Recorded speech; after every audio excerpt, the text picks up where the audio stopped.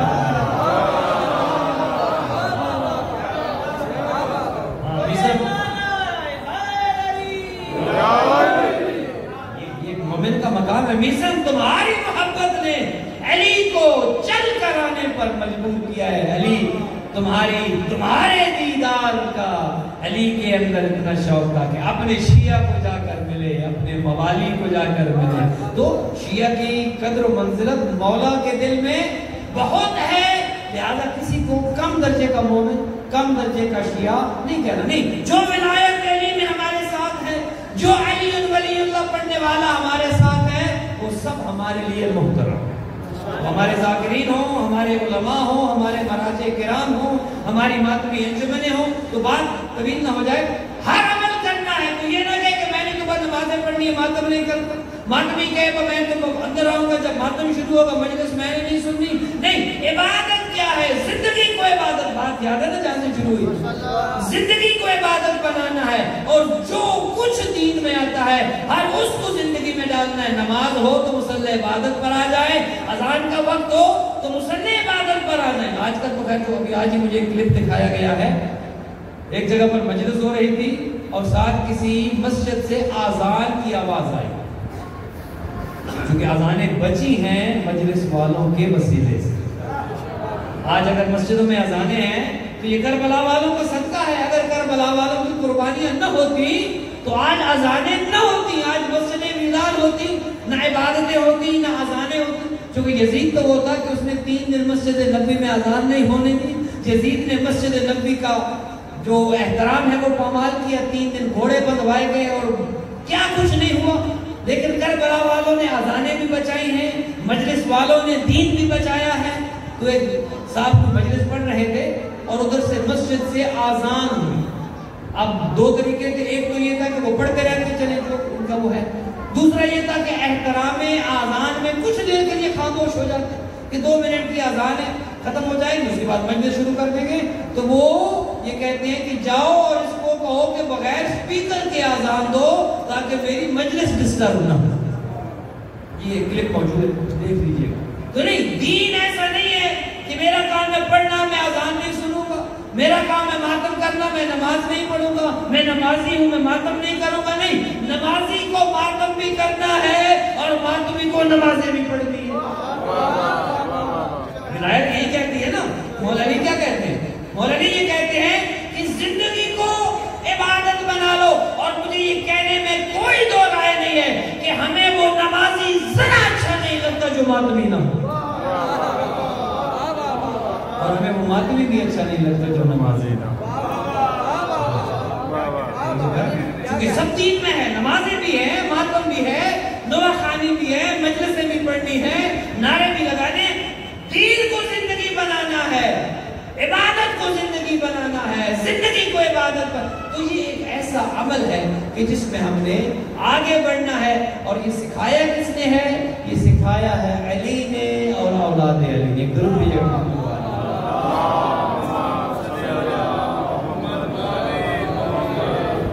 عبادت میں نہ کوئی علی جیسا اور نہ کوئی علی کی اولاد جیسا۔ یہ دین ہم نے ان سے لیا ہے، دین ہم نے معصومین سے لیا ہے کہ جو معصوم عن الخطا ہیں، جنہیں اللہ نے دیا، انہوں نے ہم تک پہنچایا۔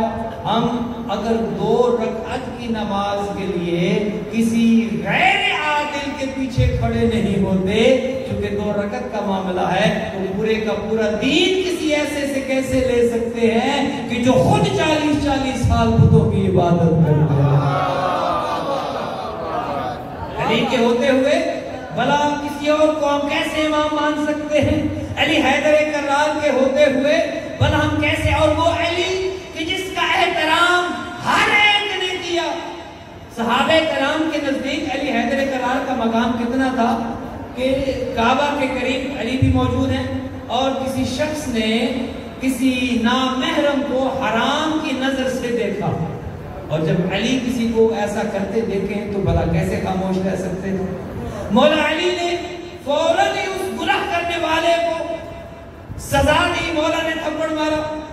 وہ اپنے چہرے پر، اپنے رخسار پر ہاتھ رکھتے ہوئے فوراً شکایت لے کر گیا خلیفہ ثانی کی خدمت میں۔ خلیفہ صاحب موجود تھے، جا کر کہتا ہے کہ دیکھیں جی یہ علی نے مجھے مارا ہے۔ کہا اچھا ذرا پوچھ لیتے ہیں، علی کو بلا کر لائیے۔ مولا علی تشریف لے کر آئے، چونکہ ظاہر ایک معاملہ تھا، ایک مقدمہ تھا۔ خلیفہ صاحب نے استفسار کیا، یا علی یہ شخص سے کہتا ہے کہ آپ نے اس شخص کو مارا ہے، تھپڑ مارا ہے۔ مولا نے کہا میں نے مارا ہے۔ یا علی خیریت کیا ہوا؟ مولا نے کہا یہ حرام کی نظر سے دیکھ رہا تھا، ایک نامحرم کو، جوانوں نظریں بھی پاک کرنی ہے اپنی، علی کو گناہ والی نظریں پسند نہیں ہیں، علی کو حرام دیکھنے والی نظریں پسند نہیں ہیں۔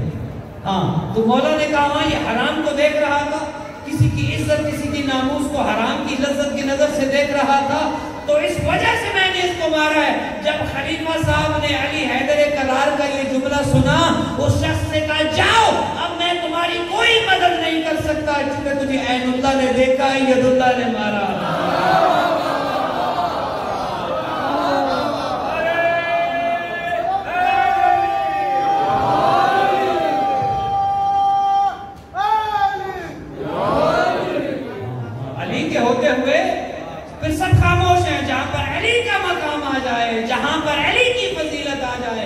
پیغمبر بتا کر گئے ہیں، پیغمبر نے جو علی کا تعارف کرایا ہے، اور ہم پیغمبر کی ماننے والے ہیں، ہے یہ نہیں؟ جو جو پیغمبر کی مانتا ہے وہ آواز بلند صلوات پڑھ دیتا ہے۔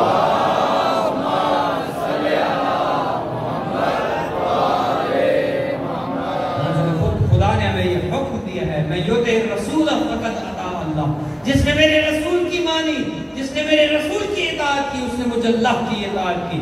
ہم نے آقا کریم، ہاں نہیں، کوئی ایسا نہ کہے کہ ہم رسول کی نہیں مانتے، نہیں، ہم نے دین لیا ہے تو رسول سے لیا ہے، ہم نے علی لیا ہے تو غیر میں رسول اللہ سے لیا۔ مولا علی کو ہم نے اپنی مرضی سے نہیں مانا، رسول نے جو جو منوایا ہے ہم نے رسول کی مانتے ہوئے مانا ہے۔ علی ہمیں رسول نے دیے، ہم نے علی کو مانا، جو جو رسول نے دیا۔ کسی نے جب علی کے فضائل کو پوچھا کہ اے پیغمبر اکرم، ہم آدم کے زمانے میں نہ تھے، کیسے پتا چلے آدم کیسے تھے؟ ہم حضرت نوح کے زمانے میں نہیں تھے، کیسے پتا چلے کہ نوح کا زمانہ کیسا تھا؟ ہم خلیل خدا کے زمانے میں نہ تھے، کیسے پتا چلے کہ وہ دور کس قسم کا تھا؟ تو پیغمبر نے کہا گھبراؤ نہیں، اگر تم آدم کے زمانے میں نہ تھے، اگر تم نوح ابراہیم کے زمانے میں تھے، اگر تم نے موسیٰ و عیسیٰ کو نہیں دیکھا تو گھبراؤ نہیں۔ من اراد ان ينظر الى آدم في علمه ونوح في خشيته وابراهيم في خلته ويعقوب في حسنه وموسى في كماله ويوسف في جماله وعيسى في سنته، اگر کوئی آدم کا علم دیکھنا چاہے، نوح کی خشیت دیکھنا چاہے، ابراہیم کی خلت دیکھنا چاہے، موسیٰ کا کمال دیکھنا چاہے، یوسف کا جمال دیکھنا چاہے، عیسیٰ کی سنت دیکھنا چاہے، پیغمبر نے کہا فَلْيَنظُرْ إِلَىٰ وَجْهِ عَلِيِّ ابْنِ أَبِي طَالِبٍ و علی کی زیارت کرے۔ علی کو دیکھے، جو علی کو دیکھے گا اسے آدم کا علم نظر آئے گا، جو علی کو دیکھے گا اسے آدم کا علم ملے گا، نوح کی خشیت ملے گی، ابراہیم کی خلت ملے گی، چونکہ علی حیدر کرار وہ ہیں کہ جو بعد از نبی، یہ شیعہ کا عقیدہ ہے، ہاں شیعہ علی کو